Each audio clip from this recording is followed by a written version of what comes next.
Kahit si Luka Doncic mababaliw sa ginawa ni Kyrie Irving na first time nagawa sa NBA ang ganitong klaseng buzzer beater. Unbelievable ending, hindi lang yan dahil halos sa kapareho sa nangyari din sa laban sa pagitan naman ng Miami Heat at Detroit Pistons. Well, unahin muna natin sa laban ng Dallas Mavericks at Denver Nuggets sa final quarter. 5-game winning streak itong defending champion prior to this game.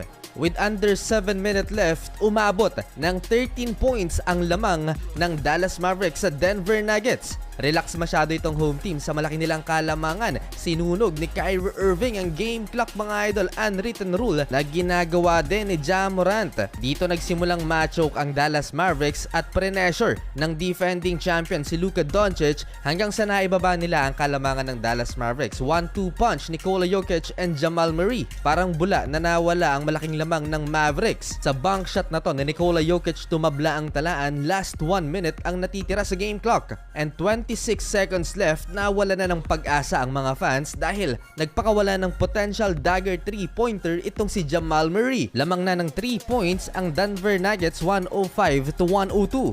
Pero hindi pa dyan natatapos dahil nalibre si Luka Doncic at nagpakawala din ng 3 to tie the game at 105. Yun nga lang nagkamali big time, mga idol, si Jamal Murray. 5 seconds left in the shot clock. Napaaga ang shot attempt na to ni Jamal Murray na dapat sana sinayang na lang para at least wala nang matirang oras pa para sa Dallas Mavericks. At yun na nga, last 2.8 seconds dito nangyari ang makasaysayang buzzer beater ni Kyrie Irving na iniwang gulat ang crowd pati na ang kalaban dahil napakahirap ng ginawa ni Uncle Drew with lefty 20-footer floater ni Kyrie Irving. Laban lang naman kay Nikola Jokic. Hindi makapaniwala si Luka Doncic sa second NBA career game winner buzzer beater ni Kyrie Irving. Napaka-imposible kasing maipasok pa niya to kontra pa kay Nikola Jokic. Nagtala, mga idol, ng 24 points, 9 assists, 4 3-pointers and a game-winning buzzer beater si Kyrie Irving. Habang si Luka Doncic ang leading scorer with 37 points, 9 rebounds in 40 minutes of playing time. Pistons kontra Miami Heat, halos kapareho ang naging senaryo. Up by 5 naman sa last 1 minute na itabla ng home team ang talaan sa 101 matapos magtala ng back-to-back field goals si Isaiah Stewart at Cade Cunningham.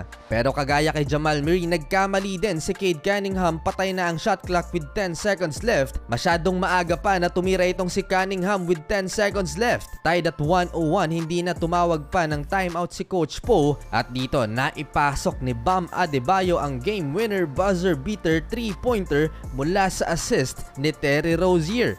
2 different games in one night with the same ending. Grabe ang nangyari sa araw na to.